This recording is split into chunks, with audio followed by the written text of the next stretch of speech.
I'm Ruben Peralta from Cocadeca.net. Hola. Hola. I met you at the Platinum Awards. Ah, muy bien.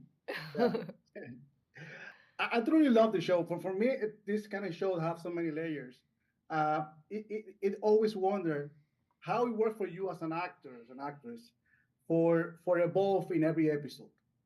And yours is more challenging because I don't want to say anything to spoiler, but it's really challenging because so many things happen. But you have to create this chemistry with Alice, and which I love it.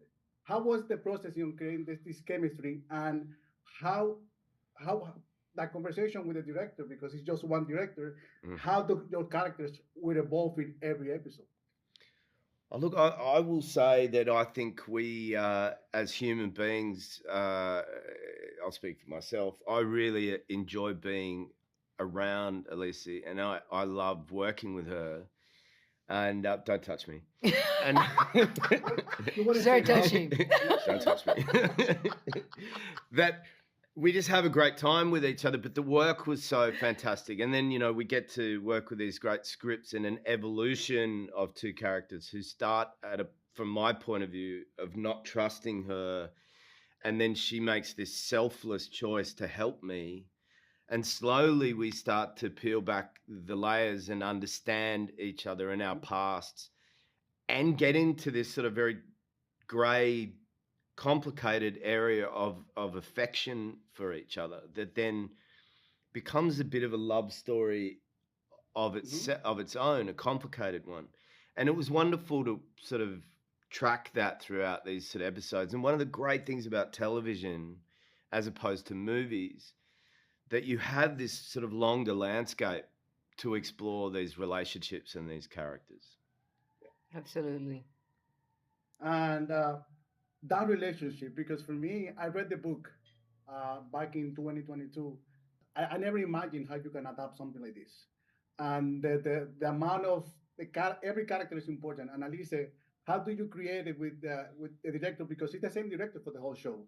And like you all say, in TV you can explore more your character, and how difficult it is now to extend your character and maximum.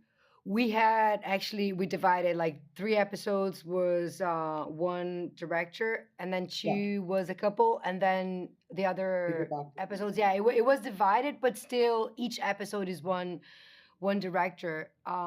You have more time to create maybe nuances, and you have more time to evolve the relationship, different than when it's a film. In a film, you end up like beginning, middle, and end, and it wraps up. And in our case, for example, like the relationship on episode 1 and 2 is one. Episode 3, something completely new happened, which is very catastrophic, but amazing at the same time for Amanda in a way, because she embarks on a journey that will change her life and will change her path of her choices.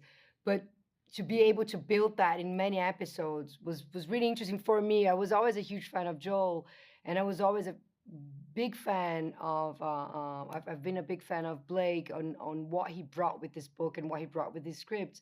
It was interesting to kind of base myself a lot in what Joel was creating, because Amanda is reacting a lot of him. So I was trying to kind of like lead through with his journey, and through that affecting Amanda's reaction to what that would be in her life.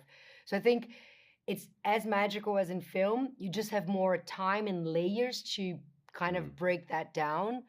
And I think in a way, I'm glad that Dark Matter ended up being a TV series and not a movie, because it's so complex and it brings so many questions and so much entertainment in a way, if you think about it, with all the action, with all the worlds, with all the scenarios that these two go through. It was beautiful to be able to explore, the love, the friendship, the partnership, the challenges as a show. Something happened to me, but you wouldn't believe me if I told you.